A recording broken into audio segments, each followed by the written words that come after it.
Abraham ఉన్నాడు, శ్రావణ్ కుమార్ గారు ఉన్నారు, శ్రావణ్ ఉన్నాడు. వాళ్ళు ఎప్పటికీ గుర్తుపెట్టుకుంటాం. నేను అందుకని గెలుపు కూడా గెలవాలి. గెలిచిన తర్వాత ఎవరెవరిని ఎక్కడ పెట్టాలనో, ఏ విధంగా ఆదుకోవాలనో ఆ బాధ్యత కూడా తీసుకుంటా. అందుకే అరకులో నేను చేసింది ఒకటే, మిమ్మల్ని అందరినీ కోరుతున్నా, దొన్ను దొరని ఇక్కడ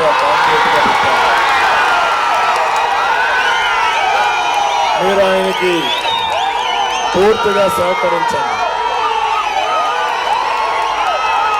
అదే మాదిరిగా అబ్రహాం గారిని, శ్రావణ్ని ఎక్కడ ఏం చేయాలని నాకు వదిలిపెట్టండి, నేను చూసుకుంటాను వాళ్ళని కూడా. కాబట్టి కన్ఫ్యూజన్ లేకుండా అందరూ కలిసి పనిచేసుకుని గెలిపే ధ్యేయంగా అరకు గెలవాలి. గెలిపిస్తామని గట్టిగా చెప్పాలి. అరకు గెలవాలి, రాష్ట్రాన్ని కాపాడుకోవాలి. అరకు గెలుపు ద్వారా తెలుగు జాతి గెలవాలి. గెలిపిస్తారా అని మిమ్మల్ని అడుగుతున్నా, నమ్మకమేనా అని మిమ్మల్ని అడుగుతున్నా.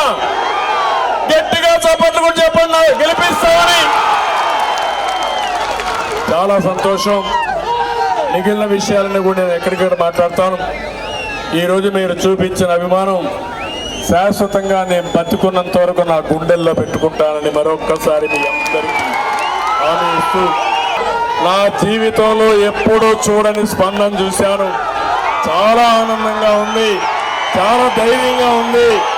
మిమ్మల్ని చూస్తే గెలుపు మందే అని నమ్మకం వచ్చింది. ఈ నమ్మకాన్ని ఉధృతం చేయండి. ఇది ప్రారంభం మాత్రం. ఏ ఇద్దరు కలిసినా మాట్లాడాల్సిన తెలుగుదేశం గెలుపు, తెలుగుదేశం జనసేన గెలుపు. అదే రాష్ట్రానికి వెలుగు.